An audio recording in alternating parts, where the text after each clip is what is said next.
Hello friends, I'm back with a new tutorial. Today I'm painting a quiet landscape like this one. Not by copying a reference exactly, but focusing on what the scene feels like. So in this tutorial, I will share how I emotionally approach a landscape, how I simplify the elements and the colors and the brushes I'm using. When I look at the scene, the first thing I notice is the stillness. There is no drama here, just distant mountains, calm water, and a soft meeting of land and reflection. So, before I think about the color or technique, I ask myself one question: where do I want the viewer's eye to rest? For this painting, it's right where the land meets the water. When you start feeling, your painting automatically becomes simpler. I kept the materials very simple. I used cobalt blue. You can use any other light blue, ultramarine blue, burnt sienna, yellow ochre, and indigo, and white gouache to add highlights. I started with a light sketch, and unfortunately, the camera didn't record the part where I was painting the sky, but I had done a light wash of cobalt blue for the sky, and then I started painting the mountains. Here, when I was painting the mountains, I'm basically using a very diluted blue. You can use cerulean blue or cobalt blue, any blue works, and I'm doing a light wash for the mountains. You can see that I kept the sky lighter than the mountains, and that is to create the depth in the painting. And while I was painting the mountains, I was also thinking of keeping the softness, so I wasn't going too heavy on the details or the color pigmentation. Now, to create the ridges and to create the depth in the mountains, I mixed the blue with a little bit of indigo, and then I started creating marks of places where I wanted to show shadow.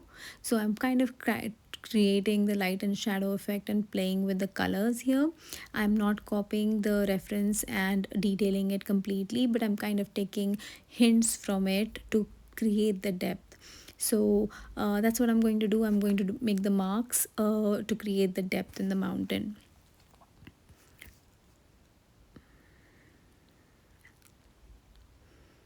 I go slow in this process and I do not rush it because the mountains that we painted are still wet and the paper is still damp. I do not want it to bleed into areas that I do not want to show shadow in. So I'm mindful of that and I'm going really slow here. So don't rush the process. Enjoy while you're painting and be very mindful of what you are doing with your brush. So here my brush has very diluted paint and it's not too heavy on indigo, and I am trying to keep my brush dry and damp, not dripping wet. It has very little moisture so that the paint does not bleed and bloom on the damp paper where there are mountains that we just painted. I'm going to use my detailer brush, which is dry, and I'm going to take the dry brushing technique and kind of create some more ridges around the mountains to get that texture going, and that adds to a little more beauty of the mountain. Be mindful that your brush is not too dry like mine is right now, and neither is it too wet. So test your brush on a rough sheet of paper or a scrap paper so that you don't mess up with your painting. I always do that on the side. So you see the dry texture makes it look more natural and it doesn't look like it's forced and stiff. So which is why I love this dry brush technique for creating textures on the mountains and the rocks. I'm continuing to build depth in my painting right now.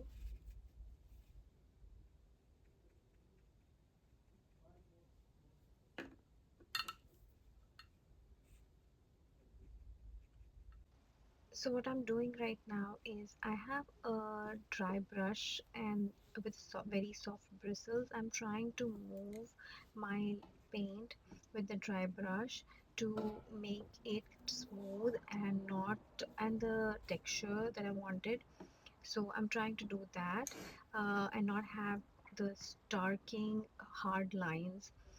This is a technique you generally use in um, acrylic painting when you're painting on your canvas and you want to smooth out the layers. So I tried doing that and it really worked beautifully in this painting. So keep trying new things. You may discover certain things work better in certain places.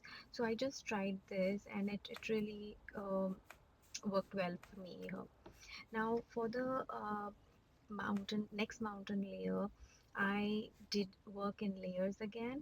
So the first layer is yellow ochre. This yellow ochre is from Blue Pine Arts pigments, and this has a different kind of warmth and um, creamy texture, and it's very pigmented, so I really like it for the range it gives me from the lightest to the darkest. So I enjoy working with this paint. um, I also have a yellow ochre from Mgrams, but that's more on the yellow side, and this is a little more towards the red side, and I really like this one for the current painting that we are doing. I'm mixing burnt sienna with the yellow ochre that I have already put on the paper, and I'll mix a little bit of ultramarine blue to keep the consistency of the painting and keep it cohesive. So I'm going to do that and get a darker brown color, which is towards you know it's like towards the darkest side and has the depth, so that when it blends on the paper with the ochre, I get the softness that I'm looking for and the depth also. So that's the idea that I had in mind. Now while my paper is still wet, I'm going to go in with the darkest paint that I mixed, and now I'm going to use the same technique of taking my dry soft brush and I'm going to try and blend it very softly on the paper itself. So the other brush doesn't have any pigment or water. It's dry brush with the softest bristles. It's almost like a makeup brush. I think it is from Artify, if I'm not wrong. But that's the brush. I'll probably link it in the description once I find out what brush that is. So I'm trying to create the depth and I want to kind of create the light and shadow effect. So I'm just looking at the reference every now and then and building on to that. I'm not copying the reference like I mentioned. I just want to create the feeling of um, depth and three-dimensional feel of the mountain. So I'm just trying to work with that, and that's what I'm doing here.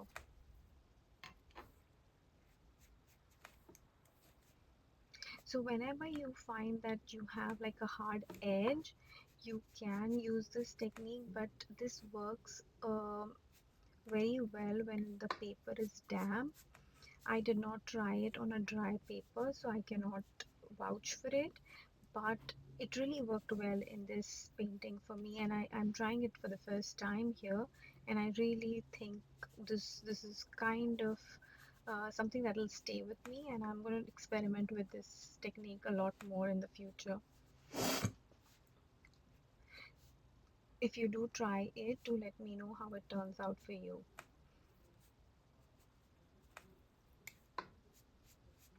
So every time I brush it off with it, I kind of smooth out the hard edges, and that's so much easier and so natural looking, uh, that I feel that having a damp paper and having a dry brush handy really worked out in this painting to get that feeling of naturalness.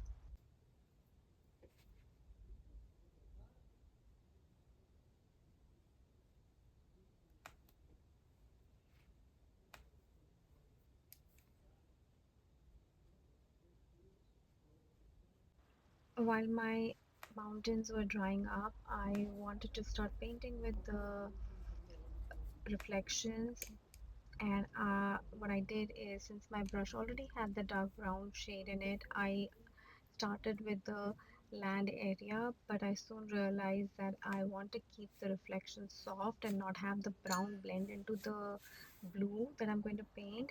So I advise you not doing the same, but I was extra careful about it not blending in. So I wet my paper first. Now reflection was a bit tricky going in, and I think um, what made the difference in the reflection and get depth is the wet on wet technique that I used.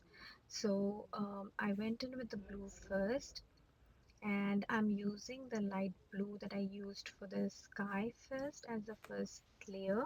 I think it's cobalt blue here, and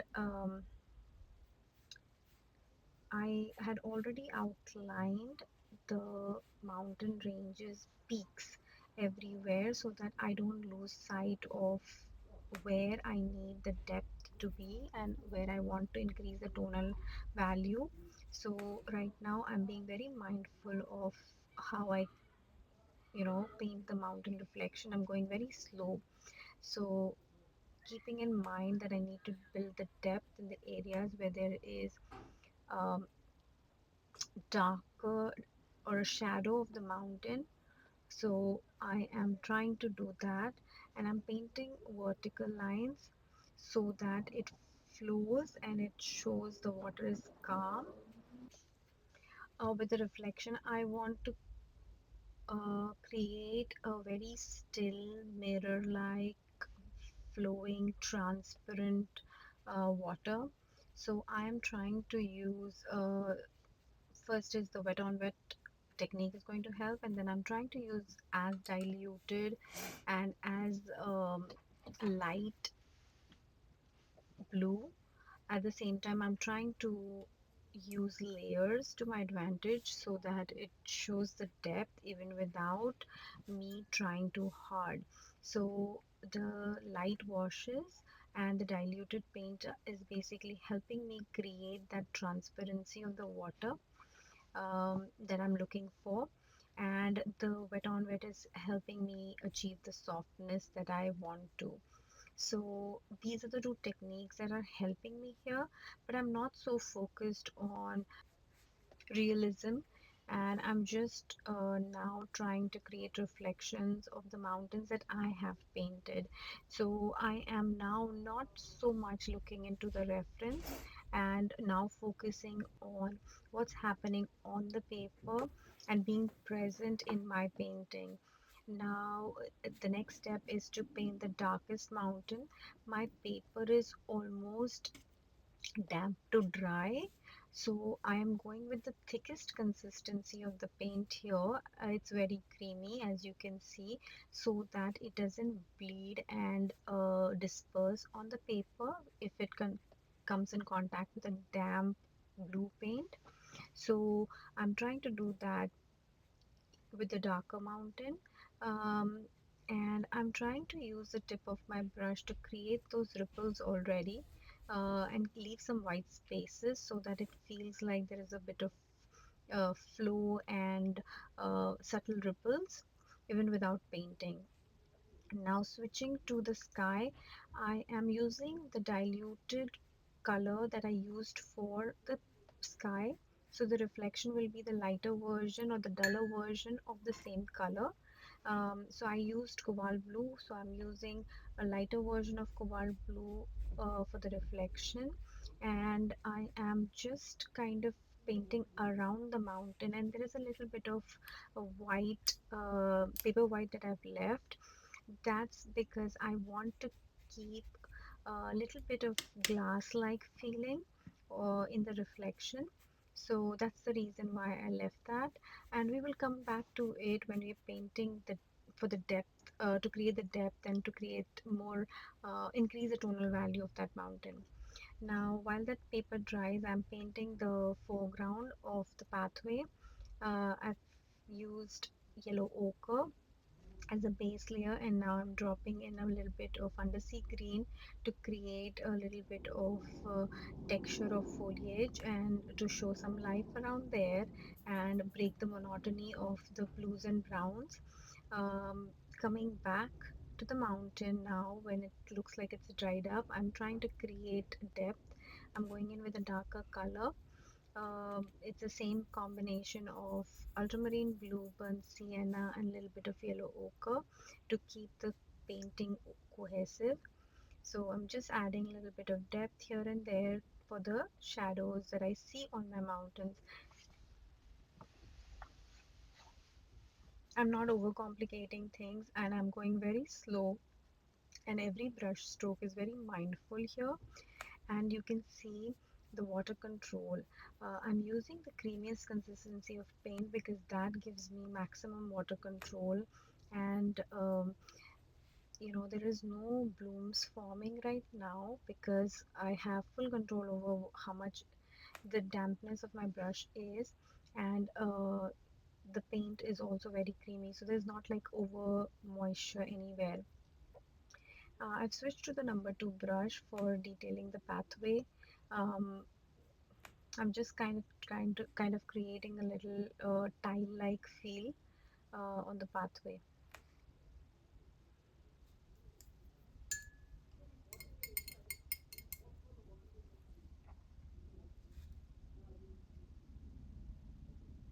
While I was painting this, I realized my blue had not dried, so it's this the foliage that I was trying to paint was getting kind of creating blooms around the water, so I just stopped at that.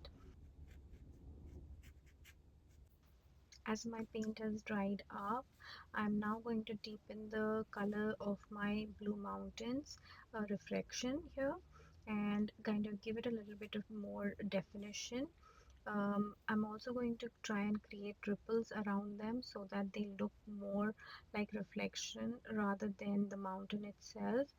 And I'm trying to keep it as soft as possible with the diluted paint. As you can see, I'm using the number 2 brush so that I do not uh, mistakenly create or paint over the brown mountain, because then that will create muddy mixtures in there, which I don't want. I want it to look like very soft and very transparent water. So now I'm taking my damp brush and then trying to pull the paint out so that it looks like it's ripples without painting and without having paint on my brush. So it's just the damp brush I'm moving around in straight lines to create those ripple kind of effect. At places where it's completely dried up, I'm going to do that with a little bit of diluted paint, but mostly I'm going to pull the paint out wherever it's wet.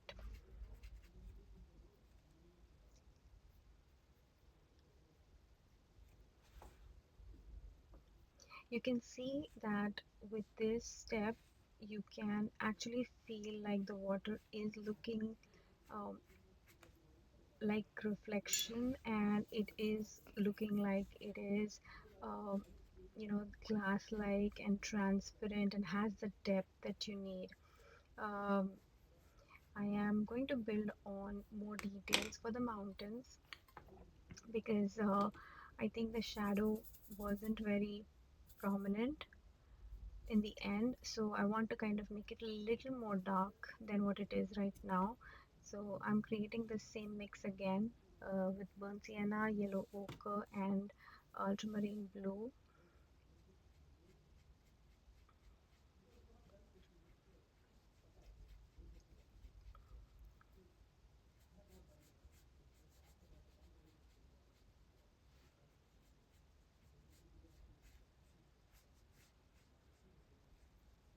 You can see the movement of my brush is very light-handed.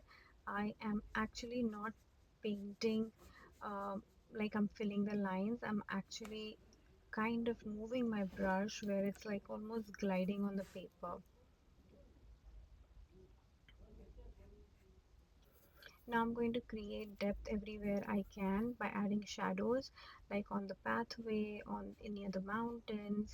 So wherever I think I can add a little more depth or dimension, I'm going to do that, or create texture with the darker shades is what I'm going to do in the next step here as I paint. And then after that, I'm going to use white gouache to um, paint the snow because we lost the paper white while we were painting the mountains. I lost the paper white while I was painting the mountain. So I'm going to go in with gouache to kind of bring that white back. And I think that's the next step that what I'm going to do before I sign off and say this painting is done.